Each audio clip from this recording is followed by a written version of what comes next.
Hey y'all, it's your queen J Lotus coming through right quick, right fast with May's Major Life Lessons for Gemini.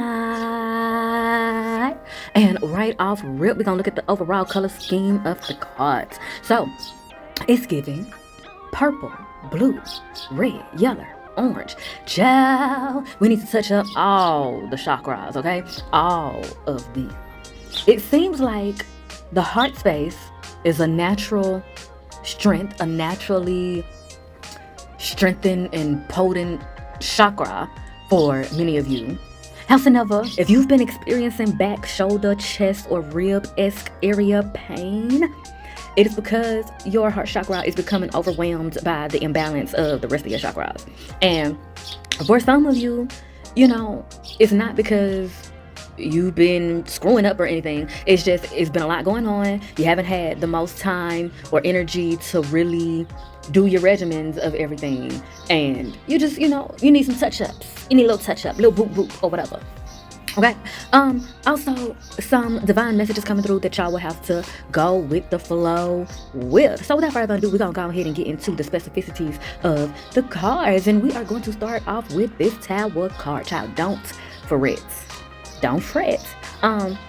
For many of you, the Tower has already passed. For other of you, the Tower moment is just not the drastic terror that you think it is. So for those of you where the Tower moment has already passed, there's something that happened in the past it seems like relationships. A relationship can be romantic, can be friendship, this, that, and the third, where something happened, you or the other person committed a betrayal, and y'all learned that y'all bond and y'all love for each other is solid unconditionally, but you have been working through the forgiveness process and the trust rebuilding process, and the person who committed the betrayal has been really beating themselves up productively, because they've really been using that steam and that energy to really drive themselves to improve themselves and make the changes that they need to make to not ever make those mistakes again. But at the same time, they are so concerned. And again, this could be you, if you are the person that committed the betrayal. But whoever the person is that committed the betrayal, they are so concerned with the victim in the situation's feelings surrounding it and their healing process. They are so bogged down with guilt and remorse and regret about even being a part of causing the victim in the situation to have a healing process of this sort because of them. And Spirit is saying that forgiveness has already begun and is already in a very good state. It's just both parties need to give themselves more permission to be human and just go with the flow. Don't try to force anything. Don't try to do things for a specific reaction. Communicate and just go with the flow. Just go with the flow and just try to enjoy whatever situation, whatever environment, wherever you are, as much as you possibly can. And the more you generate in that healthy, happy, forgiving, graceful space, the more grace will come out of the situation and the more grace will come out of both of you all's lives. So for those of you that have a tower moment approaching, or the tower moment just happened, this is honestly for a lot of you just a conversation that was hard to start, because probably starting these types of conversations led to arguments in the past, and that's because both of you were in a more wounded space in the past. It was still fresh, it was still raw, and now the two of you have healed so much and have evolved so much that reinstating certain similar conversations or readdressing certain old conversations is not going to be so hectic. You're going to feel, some anxiety, some angst because of, your memories of the past and because of the uncertainty of it all.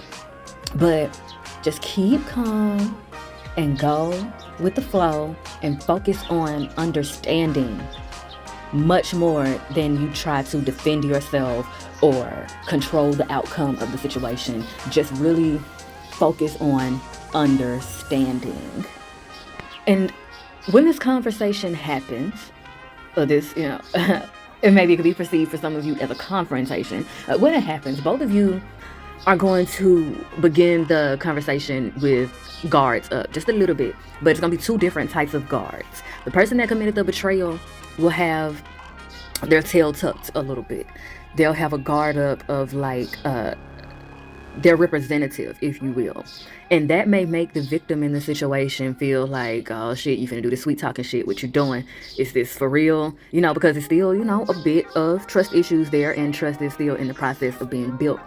But you can, whoever the betrayer in the situation is, they can help this by committing to the methods of tenderness and damage control. Because if you are the victim in the situation, they will be coming from a genuine place.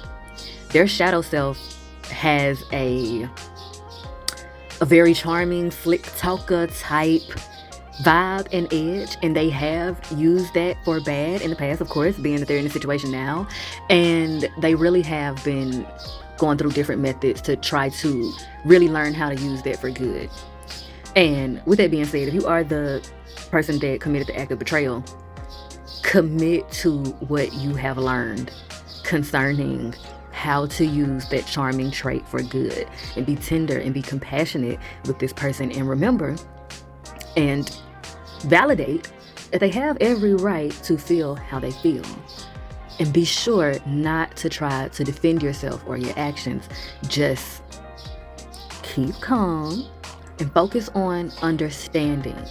And that is going to break down so many barriers surrounding their trust issues single-handedly, because a part of their main trust issue is that they feel like you say a lot of what you feel like they want to hear. And again, it's all coming from a genuine place. It's just a lot of unlearning of certain behaviors that have had to happen. And if you are the one who was betrayed in the situation, don't feel like you have to immediately let this person off the hook. But if you truly value this person and truly value their relationship, and you really want to see the potential of where it can go, because Spirit is saying that this relationship, whether it's romantic or not, can have and does have the possibility of being very grand and very solid and very prosperous and abundant. So if you are willing and want to put your fears to the side in order to embrace the high possibilities of this connection, lower your guard a little bit more. And understand, I'm not saying it all for you to just immediately jump back into the arms of this person, throw away all your boundaries. I'm not saying that at all. But I am saying you can take your foot off their neck some and some more. You can come up off it a bit. And that will also help not only them progress, but like I said, the relationship progress. And it'll also help you progress in more ways than one. And that leads us perfectly into the Moon Oracle card. A new romantic cycle begins. So surrounding the message that I was just saying from the Tower card, even if this particular dispute, connection, Tower moment happening is not with someone that you've been romantically or sexually involved with, it can be a friend, it can be coworkers, it can be a boss, it can be a family member that you had a dispute with. And more grace and forgiveness and that conversation happening with that person, and that understanding being gained, and that, like I said, forgiveness being involved in that situation, is going to help a new romantic cycle begin. And it's going to move you that much closer to your twin flame and to more of your soul family, but specifically your romantic twin flame. And if the person that you had the dispute with is your twin flame, that conversation is going to move you closer to them, and it's going to evoke springtime in y'all's connection. A new romantic cycle will begin for y'all, a clean slate for y'all to really start rebuilding y'all foundation. Like, y'all already been in the process of, for those of you that had this dispute with the person that is your twin flame, and for some of you, you may not even recognize that this person is your twin flame yet. because there has been so much hurt. It's been so much that y'all have been through with each other, because of each other, and all of that. And so for some of you, you may not even recognize it as that, but that conversation, that confrontation, if you will, is going to evoke that new romantic cycle and make it more apparent as to who your twin flame is. And child, that's the new moon in Libra card. Also, and so a clue for some of y'all is that this person has a sun, moon, rising, or Lilith in Libra. And perhaps Venus. Their Venus could also be in Libra as well. And or this person has Libra energy. They're a social butterfly. Like I said, very charismatic, has a way with words, sometimes talks entirely too much. So yeah, very exciting. So some of you, or many of you, have been feeling a lot of anxiety and angst and like a lot of fearful, intrusive thoughts. And Spirit is coming through with this overall message, but specifically this card in combination with the Tower card to let y'all know, hey, get excited. Transmute that feeling of nervousness and angst into excitement, even if things are not going exactly how you want them to go. Even if you are not exactly where you want to be, start transmuting that nervousness, that anxiety into excitement. If you are having a hard time doing that, definitely look into professional help. See what options you have. Free options even. They are out there. Ask your questions. Do your research. This, that, and the third. But also, you can counteract those feelings of angst and anxiety and nervousness with feelings of excitement by actively doing things that excite you, doing things that you are passionate about. So if you cook, if you make clothes, if you make different types of merch, if you sew, if you paint, you draw, you like to write, you know what I'm saying? Write a book, whatever it is that you're passionate about. If it's music, dance, construction, child, whatever would have you. If you want to be a lawyer, you like law, politician work, whatever it is that you're passionate about, or whatever it is that excites you. It doesn't even have to be anything that's like career-wise or creative at all. If you like just going out and sitting at the bar by yourself, having a couple of drinks and watching a game, having a couple of drinks and chit-chatting a little bit, or posted up on the wall in a coffee shop and just observing the scenery and overhearing conversations, people watching, go to the park, sitting outside, whatever it is that excites you, soothes you, makes you feel fluttery and bubbly and just wondrous and whatnot.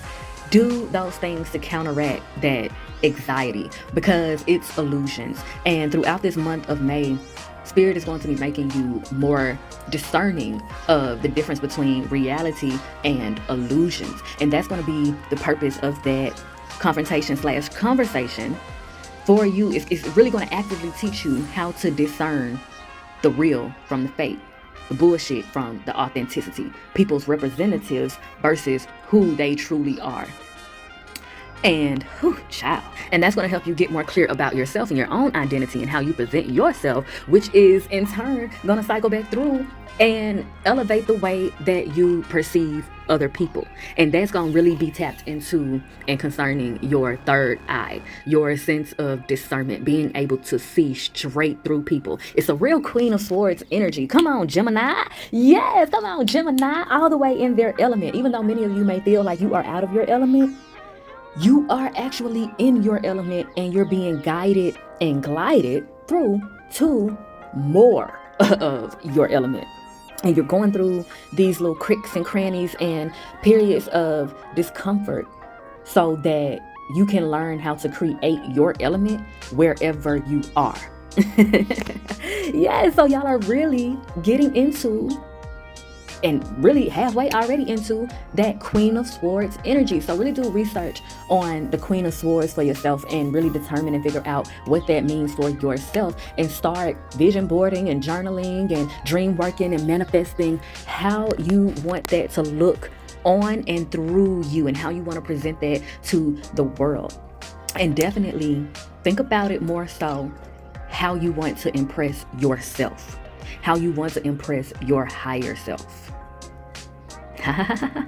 Yes. And so getting into y'all's art card, Paul Gowan, the number 4. So yes, y'all are in a fertile period of manifestation and alchemy, and spirit is trying to help you solidify that frequency because it's a part of your divine gift. It's a part of one of your divine gifts to literally be able to manifest things into the physical with your hands.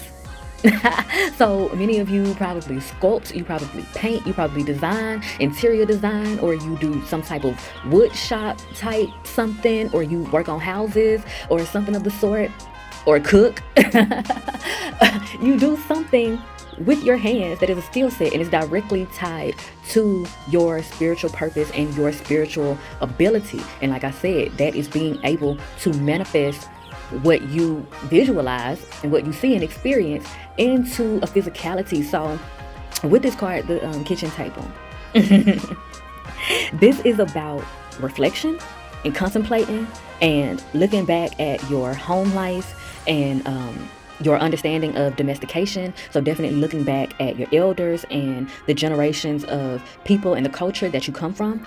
But what this also is that some of you sculpt, some of you like do pottery, you sculpt, you carve things, you make things with your hands and different materials. And like I said, for some of you, this is like you cook. And many of you are going to be collabing with other people, but also many of you are going to be expanding your skill set with your hands. So for instance, if you cook, you're going to start learning how to make literal dishes like plates, pots, pans, forks, spoons. You're going to start educating yourself on how to literally orchestrate those things and the best way to compose them and the right materials to use for the best outcome and quality of food. Oh my gosh.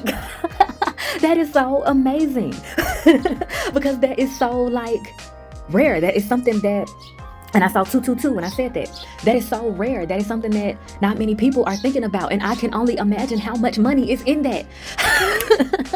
Bro, so, oh my gosh, y'all are amazing. And others of you, you do like interior work and, you know, things that surround home improvement and things of that nature. You make vases and whatnot. You're going to be expanding your knowledge on that and learning basically what the world needs from that skill set. And you are going to invent shit. Oh my gosh, the Geminis are inventing shit. Oh my gosh, like, oh my gosh, I am so excited. I am so excited for y'all. And I'm excited for myself too, because my Venus is in Gemini. So yes, you know, these readings also apply. You know, most people just do sun, moon, and rising. But when I do these readings, I apply them to sun, moon, rising, Venus, and Lilith. So, yeah. But yes, honey, yes. So the month of May is all about reinventing and rejuvenating. Yes, oh my gosh. And understand, even if I didn't specify your skill set, this message applies to whatever skill set you have. So whatever skill set came up, whatever skill set that you've been working on or thinking about getting into, this is confirmation. Like whatever skill set that is, this month of May is going to be guiding you all in more ways than one through being an inventor and a orchestrator, a trailblazer in that field.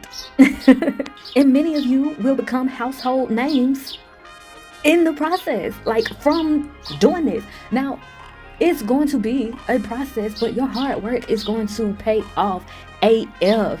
Like, y'all are going to be a part of people's kitchen table talk. Y'all gonna be household names out here. Y'all names is going to be on products in people's homes. Yes, like Louis, Gucci, Prada. Oh my gosh, and I'm picking up black people also. I'm picking up that these are black people. So I'm so excited. Like that y'all are black people. That a lot of people that are resonating with this message are black people. And I'm so excited and happy. Oh my gosh. And so to wrap up on y'all's major life lessons from the month of May, we have the Kuan Yin Oracle Love Message here.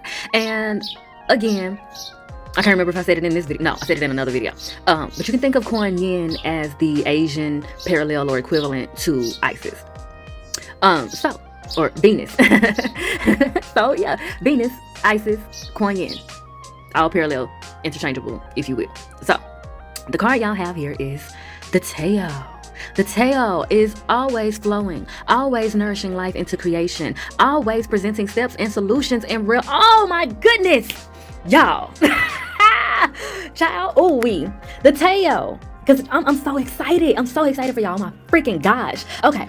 The tail is always flowing, always nourishing life into creation, always presenting steps and solutions, and always reminding us that we are perfect in this moment. You are being guided to relax and enjoy. And oh my gosh, child, I am so excited. I can't even read. Hold on. Okay, this the one. The tail is always flowing, always nourishing life into creation, always presenting steps and solutions, and always reminding us that we are perfect in this moment. You are being guided to relax and allow life to flow. Feel the joy of release and the wonder of how easy life can be when we let go of fear and control. And I need not say no more. Y'all take that screenshot and take it with you wherever you go. And with all that being said, if I do say so myself, honey, I have milked this cow dry.